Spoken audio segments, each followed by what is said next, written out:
Meus amigos, amanhã é dia da eleição e eu queria deixar uma palavra, um pensamento, né, para você meditar aí sobre o que Deus diz sobre a sua palavra em relação a isso, ao sistema econômico, como Deus gostaria que fosse, não é? Porque Deus não faz acepção de pessoas. Ouvi, meus amados irmãos, não escolheu Deus os que para o mundo são pobres, para serem ricos em fé e herdeiros do reino? Aquele que ele prometeu aos que o amam. Entretanto, vós outros menosprezastes o pobre. Viu? Tem pessoas que menosprezam os pobres, tem governos que menosprezam os pobres. Não são os ricos que vos oprimem, e não são eles que vos arrastam aos tribunais? Não são eles que cobram juros altíssimos de vocês, se você não pagar, eles não te levam para os tribunais? Não são eles que blasfemam do bom nome que sobre vós foi invocado, que vocês proclamam? Não são eles que blasfemam do nome do Senhor Jesus? Se vós outros observais a lei como ela é, segundo as Escrituras, amarás a teu próximo como a ti mesmo. Fazeis bem. Se você fizer isso, quando você explora, quando um governo explora o próximo, os mais pobres, ele não está fazendo bem. Se todavia fazeis acepção de pessoas, colocar, não, porque esse é mais rico, esse é melhor, esse merece, o pobre não merece. Cometeis pecado, sendo erguidos pela lei como transgressores da lei. E a palavra de Deus diz aqui, no Salmo, número 15, eu vou ler o versículo 1 e depois vou para o 2 e vou para o 5.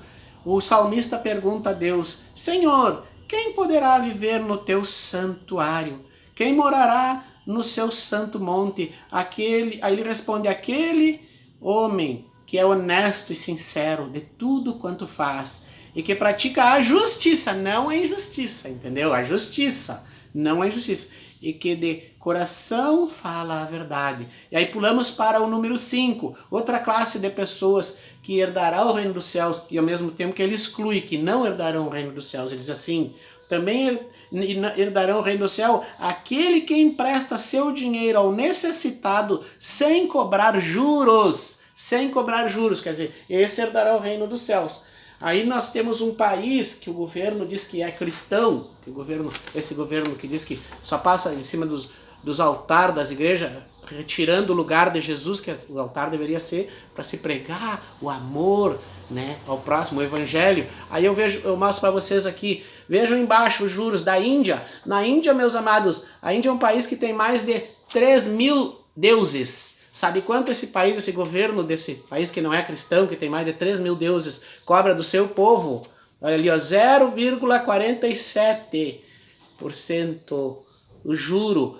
E ali você vê os outros, ó, a África do Sul 0,58%, as Filipinas 1,18% juro, né? A Rússia cobra 1,36%, o Chile 1,84%, a Colômbia 3,86%, e o Brasil, o país que cobra, o país cristão, que mais judia explora o seu povo. Olha só, isso os pastores, ninguém fala. 6, quase 7% dos juros. E ao mesmo tempo, isso o pastor nenhum fala. Você não vê o Silas Malafaia falar, ninguém fala. E ao mesmo tempo, eles emprestaram ao Banco Central em março de 2020, quando começou a pandemia, eles socorreram os bancos, eles socorreram os bancos. O povo não. Para o povo, bom, o povo valia $1, né, que é o que eles cobravam de propina pela vacina, né. Ó, bancos recebem 1,2 trilhão, quer dizer, 1,2 bilhões de dólares. Mas só 4% disso vira empréstimo, só 4% disso vira empréstimo. E a esses juros aqui, que é um verdadeiro assalto. E a minha palavra diz aqui no Salmo, pega o Salmo aí e diz que quem empresta seu dinheiro ao necessitado sem cobrar juros, esse herdará o reino do céu. Isso quer dizer que esses economistas, esse Paulo Guedes, que agora Não basta tudo que ele fez, agora ele estava querendo até vender as nossas praias. De má gestão. Tem trilhões de ativos. Olha aí, mal usados. Por exemplo, tem um grupo de fora que quer comprar uma praia, numa região importante do Brasil, quer pagar $1 bilhão. Aí você chega lá e pergunta, vem cá, vamos fazer o leilão dessa praia? Não pode, por quê? Isso é da Marinha. Você fala assim, mas quanto é que a gente recebe por isso aí? A gente pinta lá o quartel deles, lá uma vez por ano a gente pinta. Bom, como é que pode um negócio desse? É muito mal gerido o troço. Não é de ninguém. Quando é do governo, não é de ninguém. Não é que não é do governo, meus irmãos, isso não é do governo, isso é do povo. Porque se vender até as praias, você não vai ter. Viu? Esse não é ministro da Economia. Isso é um vendedor. Estão vendendo o país, estão dando, já deram o nosso petróleo. Por que tiraram a Dilma? Tiraram a Dilma, meus amigos. Tiraram a Dilma porque do pré-sal, aquele presente que Deus deu ao povo brasileiro, que o Lula pegou e investiu na Petrobras, que diz que a Petrobras estava quebrada, que investiu na Petrobras, por isso a Petrobras é uma das poucas empresas petrolíferas que é capaz de explorar o petróleo a 7 quilômetros de profundidade no Oceano Atlântico.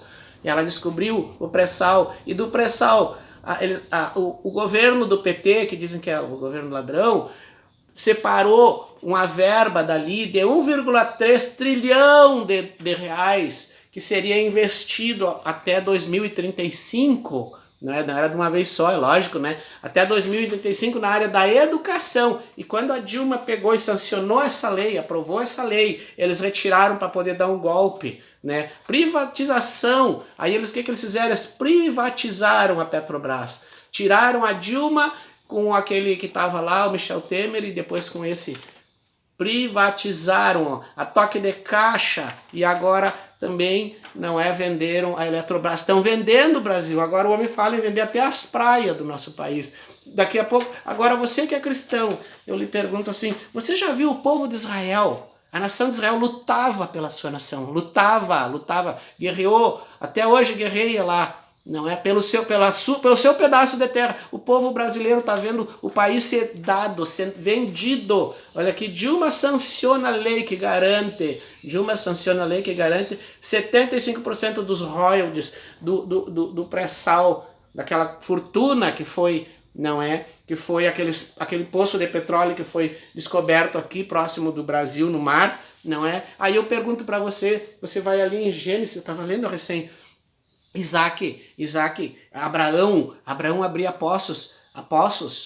Deus disse a Abraão, sai do meio da tua parentela, vai para um lugar que eu te mostrarei. Abraão, e quando ele abria poços, Deus abençoava que naqueles poços brotava água.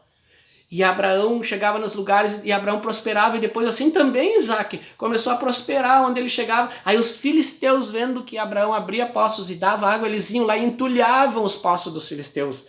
Os filisteus nos nossos dias hoje são os americanos, são o mercado financeiro internacional. Descobriram lá no Brasil, esse presidente Lula investiu na Petrobras, na tecnologia, eles conseguiram descobrir petróleo a 7 mil metros de profundidade. Eles descobriram, vamos ter que enterrar esses poços, vamos roubar isso aí. Aí eles fizeram a camanga com um juiz chamado Sérgio Moro, vamos pegar e vamos tirar esse cara, vamos dizer que ele é ladrão. Até hoje, se alguém tiver, eu peço por favor, se alguém tiver uma notícia, no jornal um jornal desses, assim, sério, não fake news, que acharam um real num paraíso fiscal em nome do Lula, me mande. Até hoje não foi encontrado. Mas do Paulo Guedes foi encontrado. O Paulo Guedes, esse que deu 1 trilhão e 200 bilhões, eu tenho ali, foi encontrado 10 milhões de dólares num paraíso fiscal.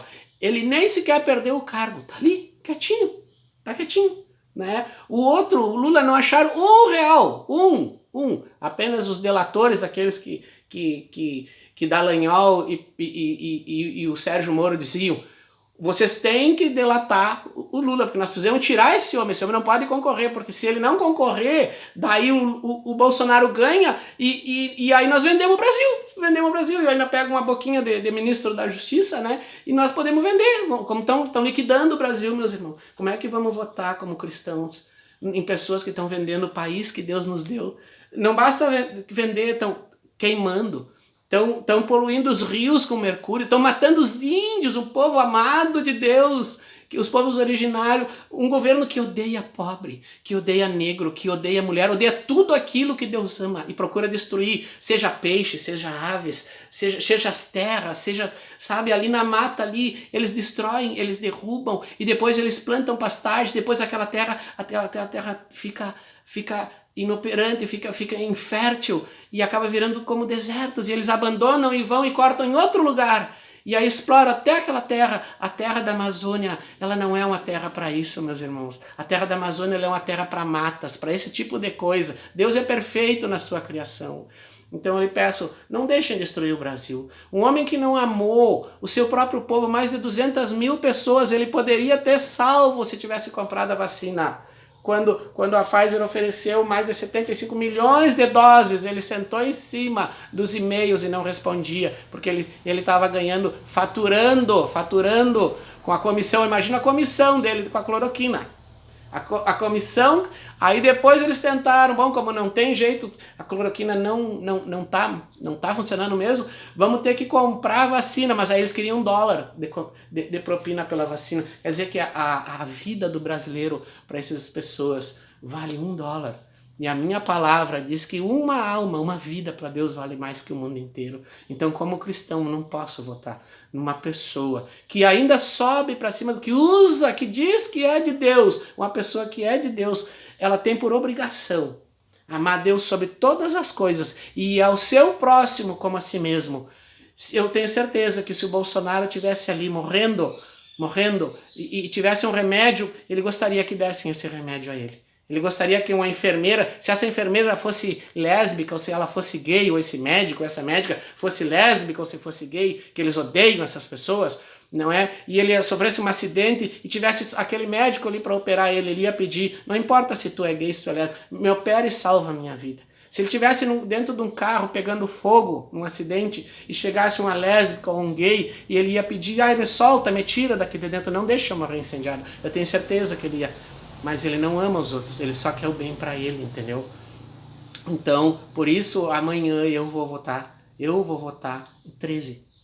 Porque essa pessoa, ainda que chamem de ladrão, disso e daquilo, ainda não, eu não consegui, ninguém me mandou até hoje uma reportagem que acharam num paraíso fiscal, R$1 que seja no nome dele. Mas no nome do Paulo Guedes já acharam 10 milhões de reais e o Paulo Guedes está solto. Então, se a lei vale para um, teria que valer para o outro, entendeu? Pelo menos essa, eu acho que seria o mínimo da justiça, né? Paulo Guedes já teria que estar na cadeia pelos 10 milhões de dólares que foi achado no paraíso fiscal, né? Se esse foi preso sem achar R$1 no nome dele, por que os outros? Agora, é lógico que se teve pessoas lá, diretores da Petrobras que roubaram, e eu faço um exemplo para vocês, aqui na nossa cidade a gente tem o Mercado Rig, que eu acho que é a maior empresa, assim, que é do mundo, no Brasil inteiro tem os mercados Big. Eu não sei, mas vamos dizer que o Mercados Big tenha 100 Mercados Big, 200 no Brasil. Vamos dizer que seja 200 Mercados Big no Brasil. E de repente descobrem que tem 4 gerentes desses 200 mercados que estão roubando, que estão desviando. Vocês achariam justo fechar toda a rede Big e botar todo aquele monte de funcionário para a rua? Você acha? Pois é, mas foi isso que Paulo Guedes, Paulo Guedes junto com né, que foi Paulo Guedes como é que eu vou dizer, que já antes já tinha oferecido uma vaga, né, até de ministro da Justiça para esse juiz que prendeu, né, esse Moro que prendeu, né, de uma forma irresponsável o presidente Lula, e ele não pôde ser eleito da outra vez. E outra coisa que me veio aqui agora, que eu quero deixar bem claro para vocês, diante da palavra de Deus, tá? Golpe é uma coisa de Satanás. Foi ele o primeiro golpista que existiu. Antes não havia ainda nada de errado, de pecado assim. E no coração de Lúcifer, lá no céu, a palavra diz que surgiu um sentimento de orgulho, um sentimento que ele achou que aquela adoração, aquela coisa linda que era dedicada a Deus, ele que merecia aquele. Ele começou a se achar, não é? E esse orgulho, essa inveja do que Deus era adorado, ele queria essa adoração para ele. Então ele decidiu, com conversa e com mentira, ele convenceu como hoje está convencendo boa parte da igreja e do povo brasileiro com conversa e com mentira lá, o diabo convenceu que parte da igreja se voltasse contra o Criador, contra Deus, contra o seu Criador, o nosso Criador. E eles perderam a guerra, perderam a glória, e Deus os lançou e tirou deles a glória que Deus tinha sobre eles, e eles se transformaram e são os demônios que a gente sabe, né, que vivem nas regiões celestiais hoje, trabalhando pelo teu mal, pelo meu mal, porque o diabo odeia tudo que Deus ama. E aí você pare para pensar. Deus é o Criador, Ele criou os céus, a terra, tudo que tem na terra, as aves, como eu falei recém, as plantas, as pessoas, as águas, os peixes, tudo. E quem é? Qual é o candidato? Qual é o presidente que está buscando destruir tudo isso por ganância, por ouro? Não, nós temos que achar ouro, nós temos que achar diamante. E eles vão destruindo. E não interessa, eles entram nas terras dos outros, dos índios, coitado, que não tem quem os defenda, e eles matam os índios, matam as filhas, os filhos dos índios, eles vão invadindo, eles terminam com os peixes, eles poluem tudo. Meu amigo, minha amiga, Deus nos deu a terra como lar. Se a gente destruir a terra, nós vamos morar onde? Nós temos que preservar. Deus disse, cuidem da terra, disse para Adão e Eva, cuidem, dominem sobre ela, mas não, ele não está escrito, Adão e Eva destruam a terra, não está escrito isso. Entendeu, meus irmãos? Então, por isso, amanhã é dia de eleição, e é muito, não deixe de votar, porque tudo que nós plantamos, nós um dia vamos colher, e se você não plantar, você não vai colher, entendeu? Diante de Deus, se você usar de um ato tão covarde de não ficar em cima do muro, sabe? Deus diz que os covardes não entrarão no reino dos céus. Nem que seja para você votar nesse homem que está aí destruindo o nosso país, mas pelo menos você votou. Nós estamos numa democracia. Vá amanhã, vote, exerça a sua cidadania, vote. Mas eu lhe digo assim, por favor, vote em alguém que não destrua a nossa nação, que não venda a nossa nação, não é? Tenha piedade dos mais pobres, que chama. Foi terrível ouvir esse debate, sabe?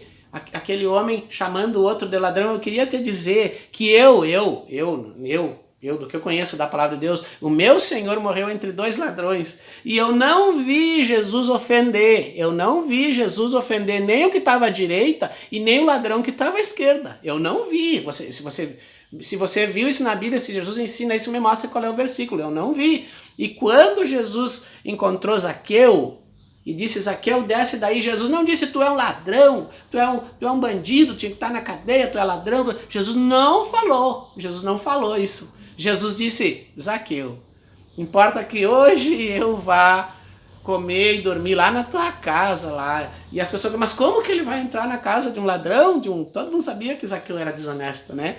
E ele foi, e estavam lá, eu imagino assim, né, jantando, e Zaqueu, né, feliz assim, que Deus visitou a casa dele, o filho de Deus, né, estava ali, o próprio Deus no seu filho estava ali, e ele disse, Jesus, eu sou um homem desonesto, eu cobro juros dos outros, eu exploro os outros, eu cobro aquilo que o governo romano me manda cobrar, ainda cobro um pouco mais para pegar um pouco para mim, eu exploro meus próprios irmãos, os meus próprios irmãos. E Jesus disse para ele, sim, é verdade, eu estou sabendo disso. E aí, mas Jesus ficou, né, esperando uma atitude dele, Aí até que ele disse assim, Jesus, aqueles que eu roubei, eu vou devolver o que eu roubei. E eu vou devolver, ele vi que ele roubava, hein? Ele disse, eu vou devolver até 4 vezes mais. Aí nesse momento, Jesus, eu imagino o sorriso que Jesus deu e disse, Zaqueu, verdadeiramente hoje na tua casa, nessa casa entrou a salvação. Você entendeu? Jesus não ofendeu. E como é que uma pessoa tão falha, tão pecadora, um homem tão abjeto, um monstro, um homem que odeia tudo que Deus criou, um inimigo de Deus, que a igreja levou para cima do altar e expulsou Jesus de lá. Que agora o Messias dele é esse que ensinou a igreja a fazer assim. Né? Eu ensino você a fazer assim, porque eu prefiro um homem que simples como esse, não é? Que até agora não posso dizer que é ladrão, e até eu nem deveria tratar, mesmo que roubasse, como aquele homem lá, que os filhos, a família dele tem 107 imóveis milionários, Da onde veio se essas pessoas nunca trabalharam em outra coisa? Os filhos dele entraram ontem na política, já comprando hoje mansões a 6, 8, 10 milhões. Claro que é tudo com preço para menos. Se a mansão é 6 milhões, tu pode ter certeza que ela vale 15. Não é porque eles colocam tudo preço para menos. Então eu digo assim para vocês, é muito importante. Tudo que a gente planta, a gente colhe. Você vai plantar amanhã uma sementinha ali. Você vai plantar uma sementinha na urna. E durante 4 anos você vai colher. Você já viu o que esse está fazendo aí, não é?